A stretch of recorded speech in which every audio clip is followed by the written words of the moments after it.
Hi guys, welcome back. So there we have it, Wales 10, England 20. It wasn't a beautiful game, it wasn't the lovely flowing attacking rugby we saw from Italy and Ireland earlier on. This was all about who wins.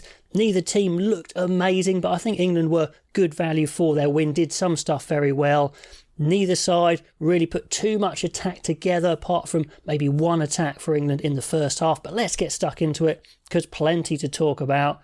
And England looked to be getting into the game fairly comfortably until Farrell dawdles on a kick, gets charged down by Faletau, which really could have gone badly for England. Freddie Stewart rescues the situation, gets his shorts pulled down for his troubles. He tries to run and pull his shorts up. That's fairly funny. But, early danger signs. Lewis Rees-Zammit showing his pace early on, getting outside Slade.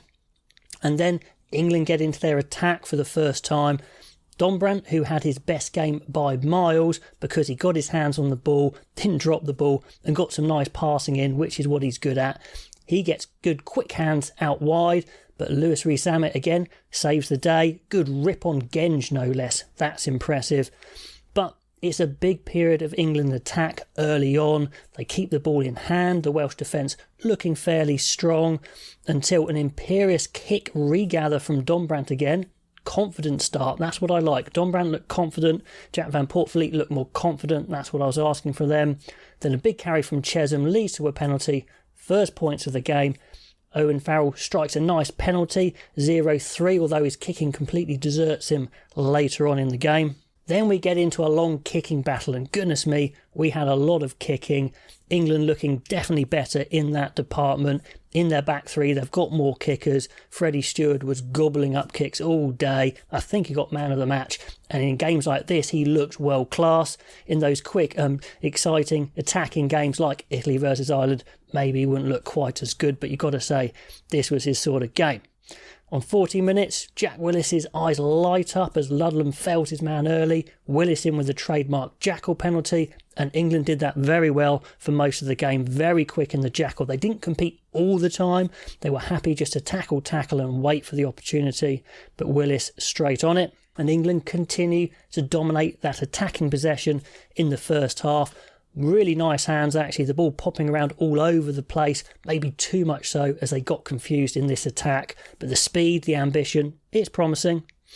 And another note here, kick-heavy game. Stewart's positioning really good. Huge boot as well, pushing Wales back, and they're winning that territory battle with the kicking.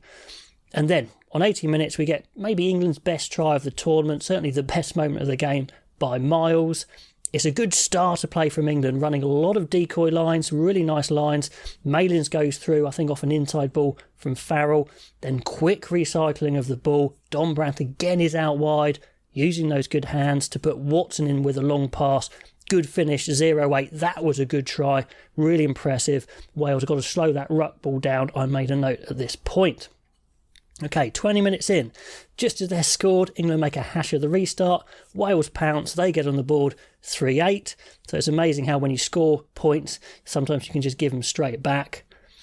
And I'm making a note here, Wales, they really need to rethink their kicking strategy, I think, in this game, as they kept on kicking, especially to Freddie Stewart, but England just gobbling up these kicks from all areas.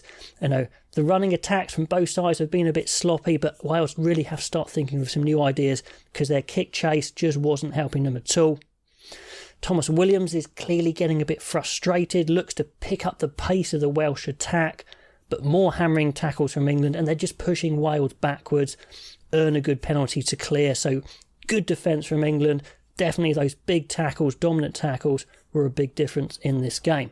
Since England's try, this is on 30 minutes here, the game's been very messy, and it continues to be pretty messy, but the difference being that swarming England defence. But Wales only 5 points down, so they're well in the game, even though you feel like England are getting on top. Genge gets a close tactical penalty against Francis, and the scrum went backwards and forwards, no one having clear dominance, definitely a lot of technical issues going on. But from that penalty, bad miss from Farrell. This is when he starts his horror show of kicking. He's not the quickest in attack, and when he's not kicking his goals, you've got to question his place in the team a little bit. Not a great game for him. Not a great game to watch either. Another note here, Halfpenny is getting his ribs absolutely thumped as England's kicks are getting more chasers on them, so they're getting man and ball. Halfpenny was being absolutely smashed around, doing a good job, but he's got to be bruised after that. Anyway, on 37 minutes, the first big multi-phase attack for Wales. And finally the gap comes. Lewis Rees-Zammit too quick for Malins. Again, Lewis Rees-Zammit did show signs of his pace in this game for sure. Over 20 phases for Wales, but again, England staying patient, just making the tackles, not giving away the penalties. And you've got to say to England, hats off to them for the number of tackles they made. They didn't give away many penalties at all in like offsides or relying on the ball or anything like that. It was just tackle, wait for the chance. And then we had Dombrandt and Lawrence this time clamping on the jackal. So good patience for England in defence, definitely in this game. Now at the end of the half, Wales are finishing a bit stronger. Gareth Thomas, the unlikely man to make the break. But again, huge pressure, and England holds strong, spot the jackal, penalty clearance. That's what we saw in that half. So at half-time, 3-8, England's back row definitely spotting the chance to jackal. The kicking game a bit better for England, but it's still pretty close. Now into the second half, and Max Malins did some good things in this game, but also made some mistakes. And on 40 minutes, this was an absolute horror show. Literally passes the ball straight to Lewis Rees-Zammit as they try and force the ball wide. It was an absolute shocker. And Lewis Rees-Zammit goes, "Thank you very much. I'm the quickest player on the pitch." Goes under the posts. Wales go ahead. 10-8, a complete gift of a try. Now then on the next play of the game, Owen Williams maybe feels bad for the gift they've been given, so gives one back. He does a double roll penalty, and eventually that puts England in a great position. Genge really getting involved, multiple carries, and he's the man who actually muscles over at the end, so great play from Genge, try. So it goes back to how it was, a 5-point game. 10-15. The crowd's definitely buzzing. I mean, the game's not amazing, but it's exciting at least. 47 minutes, making a note that Watson's having a decent game, justifying his selection. No, really good skills, making a break from deep, nearly gets Lawrence away, but good scramble on him. Lawrence, another guy, to have another good game, so it looks like he's got that 12 shirt for now. But not a lot of flow in the game. England are winning the physical battle in the tackle and the ruck, but it's tight on the scoreboard. But anyway, sometimes arm wrestles is what you're going to get. Anyway, England giving away lots of poor free kicks for the scrum. Wales give away free kicks for the scrum later. So all those scrum aficionados, let me know what on earth was going on there. On 55 minutes, Jack Van Poortvliet is really getting into the game. Some really good box kicking. His best game for England so far, I think, in this messy game. Really getting on it. Targets Lewis Rees-Zammit and gets some joy. And yeah, it's an absolute bun fight. I've stuffed the long, beautiful attacks. It's just about who's getting the win here. And on 60 minutes, the scrum's been so messy, but another technical infringement by Wales means it gets converted to a penalty, and a horror strike from Farrell. I mean, that would have been important because it would have taken the scores beyond a converted try. And in a stodgy game like this, that would have been key. Some absolute rubbish kicking from Farrell, to be honest, in the second half especially. He's one of his things is kicking for Farrell, and when he's not kicking well, it's like, why is he there in a way? Anyway, nothing much impressive about the Welsh attack.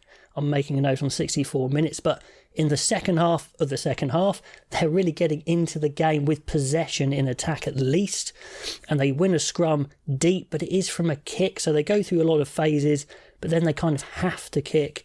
It's only 5 in the game, but a lightning jackal this time from Ben Curry, who was very good when he came on and really took over from Jack Willis in the Jackals, clears the danger, and they lose a good 50 metres from that.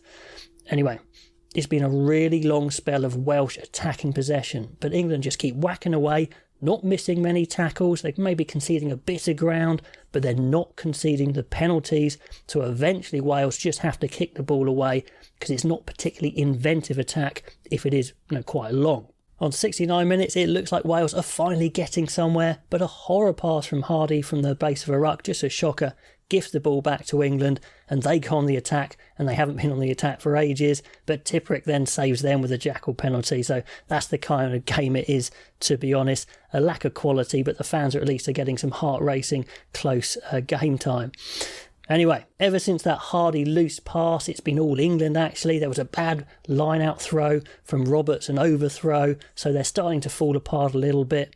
Mitchell's on for England, who definitely creates extra pace from 9, and once again he creates the overlap like he did the last time he came on. Nice hands from Stewart, and Lawrence leaps in the corner for a nice finish. 10-20, it feels like the game is done now. Farrell has literally forgotten how to kick a goal with just a shocking attempt, but with 10-point lead, that's probably the game. England, they're happy not to overcompete as always towards the end of the game, just tackle all day, and it's Slade and Farrell with the final turnover. It's a maul turnover, and then funny, Smith and Arundel, England's exciting backs, if you like, come on with a few seconds to go. To be fair, it's not their sort of game, although it would be nice to have seen Arundel a bit more. And that's full time, 10-20, job done, England win.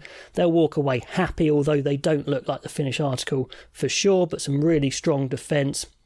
Good kicking game, really suited England actually. For Wales, they banged away a little bit in attack without anything particularly interesting, nothing particularly special. They looked a bit like a side thrown together at times because that's kind of what they were. Where do they go from here? I've literally no idea. All the comments below, and I'll catch you next time.